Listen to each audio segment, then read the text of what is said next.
मैंने चड्डी बरा नहीं पहनी, उससे तुमको क्या मतलब है? तुमने अपनी चड्डी पहनी है ना, उसका ख्याल रखो। So don't you think the media is responsible in a way for how people talk about? आजकल के तो बच्चे सिर का क्या कहे, शरीर भी नहीं ढकते। हाँ। और कहते हैं अपनी सोच बदलो महाराज। हाँ। हम ही सोच बदलें, तुम अपने विचार ना बदलो। भाई हमारी क्या गलती है? चलो हम बता रहे हैं, बताओ ये क्या है? जोर से, क्या है ये? ये फूल है, गुलाब है। हम दिखा रहे हैं अपना गुलाब, आप देख रहे हैं कि नहीं? अब हम अपना गुलाब आपको दिखाएं और कहें अपनी सोच बदलो, क्यों गुलाब देख रहे हो? आजकल के हमारे देश की बेटियां फटे फटे कपड़े पहन लेती हैं, अश्लील कपड़े पहनती हैं और कहती हैं अपनी सोच बदलो। जब आप दिखा ही रहे हैं तो देखने वाले को प्रॉब्लम क्या है? जब तुम्हें दिखाने में शर्म नहीं है तो देखने वाला, हम तो गुलाब दिखा ही रहे हैं, आप देखो ना, दिखा रहे हैं। अब हम दिखाएं और आपसे कहें आप लोग मत देखो, तो क्या आप लोग पट्टी बांध लेंगे आंखों में? इसलिए कहते हैं शरीर है, मर्यादा। शरीर हमारा है तो हमें मर्यादा में रहना चाहिए ना। सच्ची बताऊं, आज भारत में पुरुष अपने शरीर को जितना ढकते हैं, महिलाएं भी इतना नहीं ढकती शरीर को। मतलब पुरुष फिर भी शर्म जानता है, पर स्त्रियां आज बिल्कुल बेशर्म होती चली जा रही हैं। हाँ या ना? पुरुष अपने शरीर को ढकता, मैं अपने शरीर को ढकता हूं। हम कभी कपड़े अश्लील नहीं पहनते, हम तो साधु बन के, हम तो बिल्कुल उघारे बैठ सकते बिना कपड़ों के। फिर हम तो बैठ सकते हैं बिना कपड़ों के, पर हम नहीं बैठते। हमें पता है सभ्य भारत में रहते हैं, सभ्यता से रहना चाहिए। पढ़ी लिखी समाज है, बच्चे देखते हैं, अच्छा नहीं लगता, मर्यादा में रहना चाहिए। छोटे छोटे कपड़े पहने के तुम्हारी बेटियां घूमती हैं, तुम्हें शर्म नहीं आती? देखने वाला क्या सोच बदले? आंखें बंद कर लें, पट्टी बांध लें। अरे ऐसे कपड़े पहनाओ अपने बच्चों को। मेरी मां, मेरा नुकसान नहीं है, तुम ऐसे ही घुमाओ बिना कपड़ों के, हमें क्या? हमारा क्या जा रहा है? पर हम भारतवासी हैं, तुम्हारी इज्जत हमारी भी इज्जत है, क्योंकि तुम भारतीय हो। तुम्हारा घर, तुम मेरी माँ हो, मैं तुम्हारा बेटा और तुम्हारा भाई हूं। तुम्हारा बेटा और तुम्हारे भाई के नाते कहता हूं, मुझे तो देखने में अच्छा नहीं लगता, आपको अच्छा लगे तो मर्जी आपकी है। अश्लीलता अच्छी नहीं होती, शालीनता अच्छी होती है। शरीर को ढकना अच्छा है, शरीर का प्रदर्शन अच्छा है, कहीं से किसी एंगल से है शरीर का प्रदर्शन। यदि हमारी बहनों के शरीर में यदि चुन्नी है तो इसमें बुराई क्या है? चुन्नी है, आपने अपने शरीर को ढका है, सिर भी ढका है, आपका शरीर भी चुन्नी से ढका है। दुपट्टा, हम अपने आप को बिना दुपट्टे के नहीं रखते। आपने हमें कहीं भी कभी भी देखा होगा, हमारे कंधे पे दुपट्टा होता है। यदि हम पुरुष होके दुपट्टा रखते हैं तो तुम स्त्रियां होके दुपट्टा क्यों नहीं रखती हो? क्या बिना दुपट्टे के आप बहुत अच्छा अपने आप को समझ रही हैं? अब आप कहेंगे महाराज जी क्या बात करने लगे, पुरानी सोच है। माना कि ये सोच पुरानी है, पर यदि आप अपना पहनावा ही छोड़ देंगे तो देखने वाले देखकर आपसे सीखेंगे क्या? क्या सिखाओगे आने वाली पीढ़ी को? और ये बताओ, मैं यदि शरीर ढकता हूं अपना, इसमें कोई बुराई है? आप, बहुत सारी मेरी बहनें होती हैं, मेरी बेटियां होती हैं, बहुत अच्छे कपड़े पहनती हैं, बिल्कुल पूरा शरीर फुल होता है, ढका हुआ होता है, मर्यादा में होती हैं। उन्हें देख के लगता है कि ये भारत की संस्कृति, ये संस्कृति है मेरे भारत की। और ये जो आपने छोटे छोटे कपड़े पहन रखे हैं, ये मेरे भारत का संस्कार नहीं है, ये विदेशी संस्कार है, फॉरेन कल्चर है, ये हमारे भारत का नहीं है। और हम कहाँ रहते हैं? भारत में। तो भारत के हिसाब से हमें रहना होगा, मर्यादा में रहना होगा। बुरा लगे तो माफ करना, मर्जी आपकी है, पर मुझे जैसा लगा मैंने आपको बताया। पुरुष फिर भी मर्यादित है आज स्त्रियों की अपेक्षा। इसलिए आपकी बेटी को, ये जो बेटियां होती हैं ना, इन बेटियों के कंधे पे दो दो कुलों की जिम्मेदारी होती है। बेटा एक ही कुल को उतारता है, पर बेटियां दोनों कुलों को उतारने की ताकत रखती हैं। इसलिए तुम्हें ज्यादा संभाल के माँ बाप रखते हैं। बहुत संभाल के। एक लड़की ने मेरे से कहा, मेरे पापा मेरे साथ अच्छा व्यवहार नहीं करते। मैंने कहा क्या करते हैं? बोले मेरे भाई को डांटते नहीं है, और मैं जरा स्कूल से 10 मिनट लेट हो जाऊं तो मेरे पापा डांटते हैं, कहाँ थी, क्यों थी, कहाँ गई थी, जरा हिसाब दो। और मेरा भाई रात के 10 बजे लौट कर आता है, मेरे पापा कोई सवाल जवाब नहीं करते, और मैं लड़की हूं तो मेरे से 1000 सवाल जवाब होता है, क्यों क्यों क्यों। मैंने कहा सुनो मेरी बहन, बात ऐसी है, ये जो तुम्हारा भाई है ना और जो तुम हो, तुम दोनों में जरा अंतर है। क्या अंतर है महाराज जी? आज तो कोई अंतर नहीं है, लड़का लड़की एक समान। आप भले आप कहते हैं कि लड़का लड़की एक समान, पर आज भी एक अंतर है। क्या अंतर है वो मैं आपको समझा रहा हूं। सरिये की दुकान में सरिया बाहर होता है। सरिये की दुकान में सरिया कहां होता है? दुकान के बाहर। और हीरे की दुकान में हीरा कहां होता है? दुकान के भीतर। और दुकान के भीतर भी तिजोरी के भीतर, और तिजोरी के भीतर भी छोटी सी डिबिया के भीतर। क्यों क्यों भाई? सरिया तो बाहर पड़ा है और इतने से हीरे को तुमने इतना संभाला। अरे महाराज, सरिया की कीमत कम है, हीरे की कीमत ज्यादा, इसलिए संभाल के रखते हैं। उसी तरह तुम्हारे भाई की, तुम्हारे बेटे की कीमत कम है, तुम्हारी बेटी की कीमत ज्यादा है। बेटियों की कीमत ज्यादा है, इसलिए उसे माँ बाप संभाल कर रखते हैं। बेटा सरिया है और बेटी तो हीरा है। सरिये में जंग लग भी जाए तो उसका मूल्य कम होगा, पर रुपए 2 रुपए कम होगा। पर हीरा चटक जाए तो 1 रुपए का भी नहीं बिकता। बेटी के चरित्र में यदि दाग लग जाए तो चरित्र पर दाग लगने के बाद तुमसे विवाह करेगा कौन? तुम्हारा पूरा जीवन जब तक जियोगी तब तक कष्ट पाओगी। एक बार तुम्हारे चरित्र में यदि दाग लग गया तो सारी जिंदगी रोने के सिवा कुछ नहीं।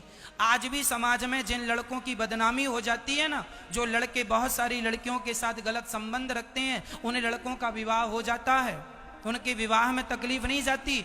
लेकिन लड़कियों के बारे में पता चल जाए कि इसका किसी से गलत संबंध था, तो आज भी समाज उसका विवाह में बड़ी दिक्कत। हाँ या ना?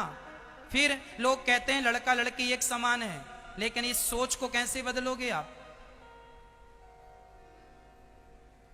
कहां बदली ये सोच? लड़का लड़की एक समान होते तो गर्भ में बेटियों को ना मारा जाता। होना चाहिए, लड़का लड़की एक समान होना चाहिए, कोई भेदभाव नहीं होना चाहिए लड़की में और लड़के में। लेकिन फिर भी समाज भेदभाव करती है। दहेज के लिए लड़कियों को जला दिया जाता है, लड़कों को तो कोई अत्याचार नहीं होता। फिर इसलिए मैं बहनों से प्रार्थना करूंगा, लड़कों का कुछ नहीं बिगड़ना, बिगड़ना तुम्हारा है। लड़कों को उनके माँ बाप संस्कार अच्छे दें कि बेटा चरित्रवान होना चाहिए। आजकल के बच्चे पढ़ने लिखने के नाम पे अपना चरित्र बिगाड़ते हैं। पढ़ाई लिखाई तो ठीक ठाक है, पर चरित्र पहले बिगड़ता है। हर फील्ड में आकर जाकर देख लो आप, चरित्र बिगड़ा पड़ा है। और ये भारत चरित्रवानों का देश था, चरित्रवानों का देश है। राम चरित्र सुनवे को रसिया, राम लखन सीता मन बसिया। इसलिए मेरी माँ अपने बेटे को ऐसी शिक्षा देना कि बेटा सब कुछ ठीक है, पर तेरा चरित्र ना बिगड़ना चाहिए। चरित्र है तो सब है, और चरित्र नहीं तो सब है तो किस काम का? क्या बताओ, पैसा कीमती है या चरित्र कीमती है? फिर तो आप अपने बच्चों को बताते हैं कि चरित्रवान बनना है? नहीं बताते हो आप लोग, इसलिए तुम्हारे बेटे चरित्र से भटक रहे हैं। कलयुग तो आज उल्टी गंगा बहा रहा है, माता पिता को बेटा ठोकर लगा रहा है। तब एक ही था रावण और एक ही थी सीता, अब हर गली में रावण सीता चुरा रहा है। कलयुग तो आज उल्टी गंगा बहा रहा। भारत की प्यारी बहना भारत की प्यारी बहना तुम सावधान रहना, पापी भी हाथों अपने राखी बंधा रहा है। कलयुग तो आज उल्टी गंगा बहा रहा है। जो तुम्हें रक्षाबंधन में राखी बंधाएगा तुम्हारे से अपने हाथ में, उसकी भी नियत का हिसाब नहीं है कि वो तुम्हें बहन की नियत से ही देख रहा है कि किसी और नियत से देख रहा है।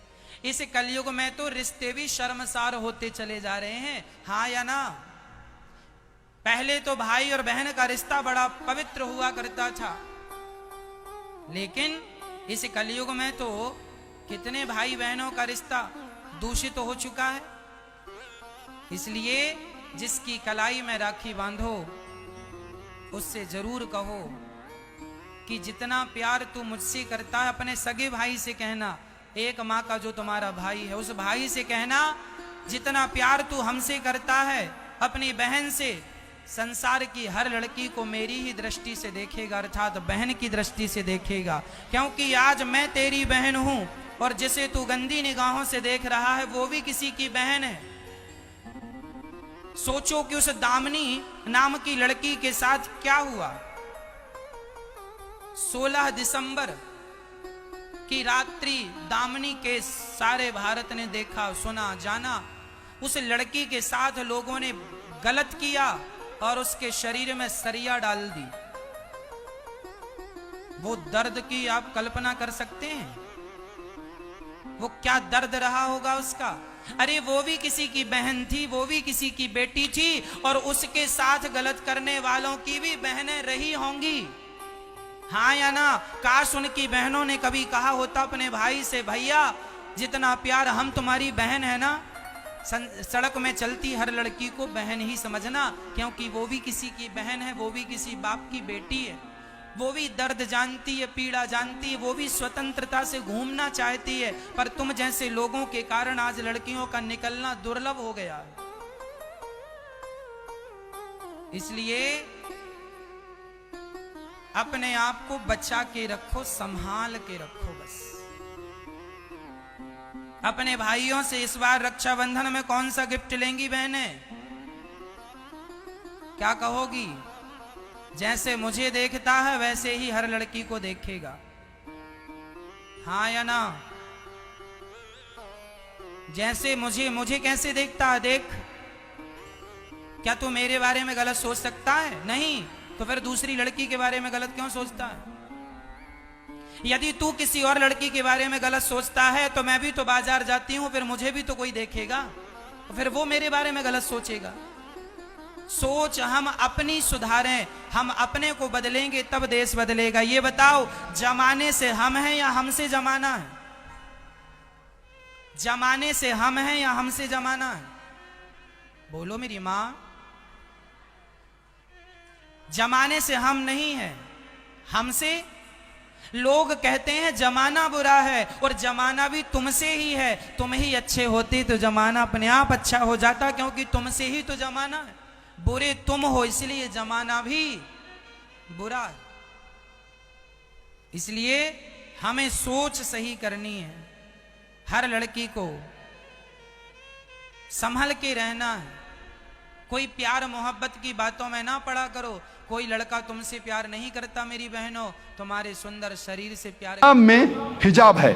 अक्सर लोग औरतों के हिजाब के बारे में जिक्र करते हैं, लेकिन अल्लाह सुब्हाना व तआला कुरान मजीद में पहले मर्दों के हिजाब के बारे में कहते हैं। अल्लाह ताला फरमाते हैं सूरह नूर में, सूरह नंबर 24 आयत नंबर 30 में, कह दो मोमिन मर्दों से कि अपनी निगाह नीचे करे। जब भी कोई आदमी कोई औरत को देखता है और बुरे ख्यालात आते हैं, कुरान मजीद में भी लिखा है फौरन अपनी नज़र को नीचे करना चाहिए। इसके बाद अल्लाह ताला फरमाते हैं औरतों के हिजाब के बारे में। सूरह नूर सूरह नंबर 24 आयत नंबर 31 में अल्लाह ताला फरमाते हैं, कह दो मोमिनात से, मोमिन औरतों से कि अपनी नज़र नीचे करें और अपने चादर को सीने पे ढके और अपनी जीनत की नुमाइश न करे, सिर्फ जो आम तौर पे जाहिर है उसके अलावा अपनी जीनत को छुपाए। सिर्फ महरम के सामने इजाज़त है। उनके शौहर, लड़के, वालिद वगैरह। इस्लाम में जब हम कुरान और सही हदीस पढ़ते हैं, हिजाब के 6 नुकात है। सबसे पहले नुक्ता है सतर, मर्द के लिए नाफ से लेके घुटने तक एक्सटेंट। औरतों के लिए सारा जिस्म छुपा होना चाहिए, सिर्फ चेहरा और हाथ कलाई तक खुला रह सकता है। बाकी 5 नुकात मर्द और औरत में यकसा है। दूसरा नुक्ता, कपड़े इतने महीन नहीं होना चाहिए, इतने पतले नहीं होना चाहिए जिसके थ्रू आप देख सके। तीसरा नुक्ता, कपड़े इतने चुस्त नहीं होना चाहिए कि इंसान का ढांचा दिखे। चौथा नुक्ता, कपड़े इतने भड़कीले नहीं होना चाहिए कि दूसरा जिन्स उससे मुतासिर हो जाए, अट्रैक्ट द ऑपोजिट सेक्स। पांचवा नुक्ता, कपड़े दूसरे जिन्स के नहीं पहनना चाहिए।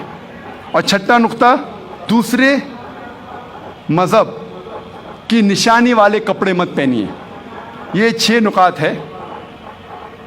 इसके बाद अल्लाह ताला फरमाते सूरह अहज़ाब में, सूरा नंबर 33 आयत नंबर 59 में, ए नबी कह दो अपने बीवियों से, अपने बेटियों से और मोमिनात से, मोमिन औरतों से, जब भी वो बाहर जाए तो जिल्बाब ओढ़े, अपनी चादर को अपने जिस्म पे ओढ़ ले, ताकि लोग उन्हें पहचान सके और कोई भी उन्हें नहीं छेड़े।